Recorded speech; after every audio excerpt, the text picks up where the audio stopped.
nearly 2 months after the pogrom in Amsterdam, where uh, groups of mostly Moroccan immigrants, right, and descendants of Moroccan immigrants, and maybe some of Turkish descent, went on what they described beforehand as a Jew hunt. Sentences are beginning to come in. So some people have been sentenced. So far, it is five of the participants in the Jew hunt have been sentenced. The most severe of those sentences is 6 months in prison. Now, more people will be getting sentences later on. But I think the interesting thing here is the approach of the prosecutors. You would think the prosecutors would look at the videos, look at the Telegram and WhatsApp groups of people planning this, um, organizing it, of it actually happening, and would say, okay, this is not something we ever want to see happen in our city again. And one way to help um, deter future participants in such activities is to dish out harsh sentences, and harsh sentences, and understand what exactly happened here. So the sentences weren't harsh, but um, so I'm reading from this article in the Times of Israel about the sentences. The prosecutor said the beatings had, quote, little to do with soccer, but added that, quote, in this case, there was no evidence of a terrorist intent and the violence was not motivated by anti-Semitic sentiment. Uh, that's interesting. I mean, the article continues with a quote from the prosecutor. The violence was influenced by the situation in Gaza, not by anti-Semitism, claimed the prosecutor, referring to Israel's war against Palestinian terrorists. Okay, so first of all, the situation in Gaza is influenced by anti-Semitism, the anti-Semitism that is the consensus in the Arab world, and that the Palestinian people, more than anybody else in the Arab world, are completely dedicated to putting into action. So all of this is absolutely anti-Semitic, and you would think that, again, people saying we are going on a Jew hunt would not be something that the person whose job it is to get them convicted over this would would basically say the opposite. But this is the state of Amsterdam, a once great and still somewhat great city, but going in a way that I think we're seeing more and more places go, unfortunately, in the name of uh, sort of lofty sounding ideals, but that are really, really, as we can see when put into practice, really evil, and have the expected results. Welcome to the Daily Objective. Merry Christmas. We'll have a bit of a happier episode in the reality show than on the Daily Objective. But yeah, this topic is important to cover. Daniel, your thoughts on this? So yeah, there are a few things to basically go through. So yeah, as you said, 5 people were sentenced so far, and the harshest sentence was 6 months. So specifically in Netherlands, when it comes to assault, and let's say that's what is discussed here, because as you said, they don't consider the concept of it is hate crime, which is a bit wrong concept to have, but basically it's when it's something like anti-Semitism, racism, xenophobia. When it's something like that, they consider it a hate crime, which is not something they were pursuing. So for assault itself, maximum sentence is 3 years. They got 6 months. Yeah, there's a lot to talk about there. If there is some major injuries, which at least my understanding were, while there were injuries, I think over 10 injuries of Israelis. I don't think, maybe you can correct me if I'm wrong. I don't think there were any major injuries, so maybe they cannot. Yeah, maybe they cannot. That can bring it up to 4 years, and then with hate crime, it can go even further. So again, 6 months. Maybe it's Especially with something like assault, there is usually no even like minimum sentencing. So talking about is this like inappropriate? That sounds super. If you watch the videos, of what actually happened, getting something like 6 months, and that being sort of the top bar right now. Again, we're not talking all of them got 6 months. The harshest sentence was 6 months, so few of them got it even lower. Whenever we hear about it, whenever we hear about this like straight up like riots, we talked about the one that happened in Canada. We talked about the ones that happened across Europe, in Paris, for example. And whenever we talk about them, we see what happened, and then when we hear the amount of people who got arrested, I think we've covered the Amsterdam pogrom specifically, and I think the night after, no one was arrested. It took some time until we even get anyone. Similarly, when there was a riot in Canada, no one got arrested. And whenever I hear that, I'm really trying to find out what's going on.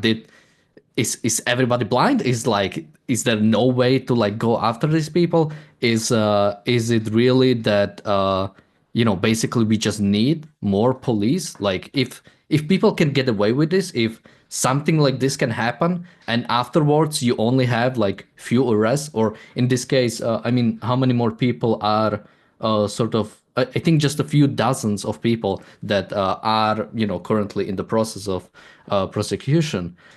Again, that seems just like so little, and it seems like nothing's gonna change when not to mention, these people are out in 6 months. When the next time Maccabi Tel Aviv is playing in Amsterdam, is something gonna change? Are we gonna see something different? Will this serve or work as like a deterrent? Like, this is not okay. This is something that clearly shouldn't be okay. And what happens when something like this happens?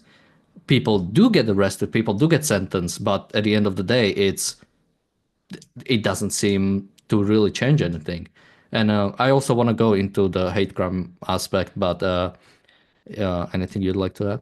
Yeah, I mean, first of all, it doesn't have to be next time Maccabi Tel Aviv plays in Amsterdam. It could be any team from Israel in any sport, anywhere, certainly in Europe. And this is not a big if. I mean, we know the Israeli national team was drawn against, among other teams, Norway. And this was recently, and this is in the qualifiers for the World Cup in 2026. So these matches will happen next year.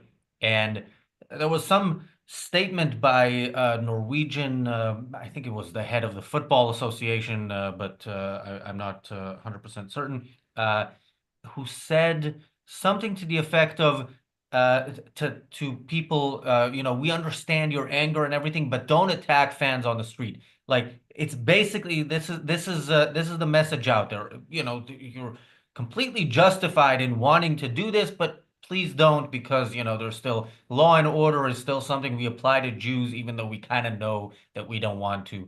And look, this is there's it's not just Israeli teams in sports. It's Israelis in any context, and it's Jews in any context, no matter what these people tell you. I'll read just another sentence from this article. Police said they were investigating at least 45 people over the violence.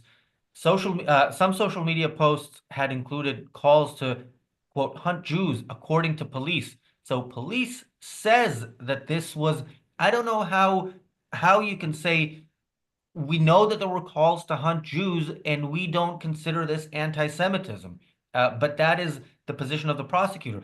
There was something else we talked about a week or two afterwards when Francesca Albanese was speaking in London, and there was going to be a protest against it. And in a group of residents of Tower Hamlets where this was going to take place, people were talking about how they look forward to attack these protesters Amsterdam style. So when they already want to attack Jews, and then police is telling them, look, if you're going to do that, we're going to tell the court that you're not doing what you said you're doing to make sure you get off easy. And then the court actually backs us up. What they're doing as a state right now, the Netherlands, is encouraging, is telling people as clearly as possible it's open season on the Jews, and you can get away with 6 months is not really 6 months, as we know, but even if it was, it's not that bad. Um, Thank you, Mary, for the super chat. There's um, Okay, Davy Boy said, so can Jews attack Arabs in the Netherlands and claim this is in response to Arab terror? That's a good question. Again, this is not something without historical precedent. I mean, in southern states in the U.S., they used to do this to black people, and they used to go on hunts, and then local authorities would, in many cases, not find any reason to actually put the perpetrators behind jail. And that is what we are dealing with at the moment in Europe. If anybody wants to tell me that I don't know what I'm talking about in regards to Norway, that's great. You are not actually giving any facts that contradict anything that I said, and I said what the person in charge of the Football Association in Norway said. Norway is a country with more anti-Semitic incidents than pretty much any country, and every country in the West has a rise in anti-Semitism. So yeah, enlighten us. You can post multiple comments saying Razi doesn't know what he's talking about, and you're not posting any information to the contrary. So yeah, keep doing what you're doing. Daniel. Yeah, I mean, you don't even have to go to the south. I mean, Jews used to live all across the Middle East, all across North Africa, in every single Arab nation. With the establishment of Israel, some of them moved to Israel because they viewed it as a better place to be. But many of them were persecuted, where the Arab states came after. And funnily enough, I think, talking about Moroccans attacking Jews, I think Morocco, well, first, it's one of the nations that has recently recognized Israel. Not recently enough, like 6 years ago or so. But also that's sort of the most friendly to the Jews across sort of the Arab world. So, but now going into the idea of hate crime, because I was thinking about like should there be a specification? And again, when we talk about hate crime, I don't mean you say something on X or something and the government comes after you. When I say hate crime in this case, it means sort of like hate-inspired crime, as in anti-Semitism, xenophobia, racism, anti-immigrant stuff, or anything like that is in many European nations considered as a hate crime, as something sort of like unique. And I was wondering and it also has more severe punishment, more severe consequences. So in this case, I think 100% this was nothing else than a hate crime. It was not that they had problems with specific people coming in, or with specific, or they were, as many try to say, well, the Israelis, before they tear down some Palestinian flags, or had some violence beforehand. It's not like they were coming after those specific people. No, they were going after everybody who had Maccabi Tel Aviv scarf, or basically any Israeli they could see, or not even Israel. They found a lot of people who were not even Israelis. I think I think there were a few, or at least one Ukrainian that also had these people came after. So should there be a specific punishment when it comes to that? And I was thinking about it. I'm wondering what you think. My idea so far was, let's say, the argument why there might be a case for specific one is that when it comes to sort of the level of threat, when there is, let's say, just a normal, sort of like a personal crime, something goes after me because of me, that's a threat to me. But if somebody goes after all Slavs, now I'm also in danger just because I was born in a certain way. When someone decides to go after all Jews, then all Jews are in danger. So I'm wondering what you think, but I think there might be a case for, having harsher sentences for these specific hate crimes, because automatically sort of it threatens the rights of many more people potentially. Um, but I could be persuaded. I mean, I don't think there should be, anything specific when it's when somebody attacks you, for being a Slav, for being a Jew, anything like that, as opposed to just, attacking somebody. I do think I don't think the law should see it differently. I do think law enforcement should see it differently. Because, if you have some dispute with somebody that's going to turn violent, first of all, the chance of the law knowing about it is basically if you report it. In this case, yeah, Netherlands is one of many, many countries, maybe every country in Europe has uh, groups of people where you're likely to find, and in some cases, groups of people, I don't mean just, people, immigrants from certain countries. I'm talking about groups that are, people who voluntarily associate with each other, who are more likely to commit acts of violence and more likely to target specific groups or members of a specific group. So in that sense, I would like to see that. Now, we know that one of the things that happened in Amsterdam prior to the match, because this match, the draw for the Europa League was in late August. This match was in early November. A month or so before, there was an issue with some police officers saying that for moral reasons they can't do anything to protect Maccabi fans. We also know that this was, there were people not of Arab descent helping out, saying, okay, this is. They're here in the casino, so I'll let you know when they leave, because a casino is not a place where you want to do something because it's full of cameras, or people in hotels telling them where they are. So yeah, this is the kind of thing that is easier to find out if you really want to. But if you, even after the fact, after you fail to protect people who you could have protected if you had listened to those who said that they're going to do what they do, even afterwards, you're telling us no, what we saw happen, what we heard them say, none of this is true. Then yeah, you have no chance of preventing it in the future. You are on the opposite. You're very likely to see it again in some form.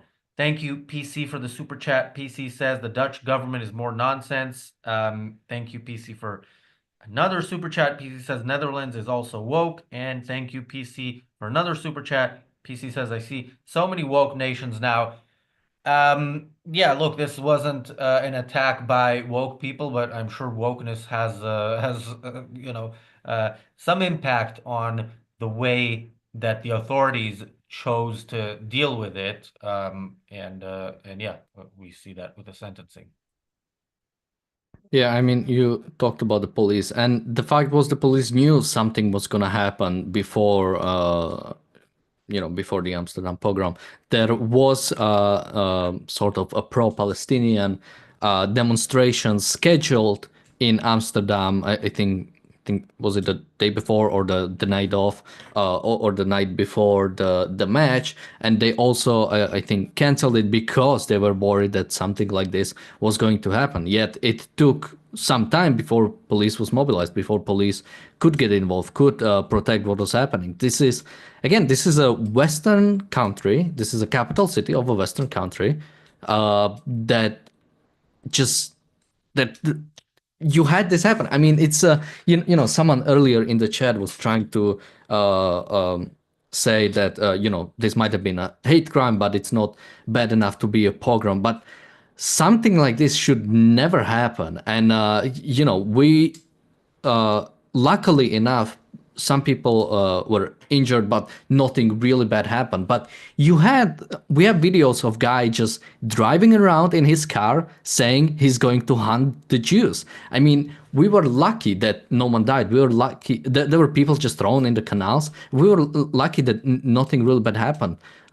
Like really bad happened. But there was time where we, didn't know where some people are, where some people couldn't even connect with some people that were there at the time. So the fact that afterwards, after this happened, many of the people like Owen Jones tried to blame it on the Israelis try to sort of put it down as it wasn't too bad. I mean, something like the fact that these riots are allowed to happen in Western nations, I think that's what really scary. Same with the riot that happened in Canada. The fact that it was allowed to happen, and um, and sort of police are not equipped to be ready for it.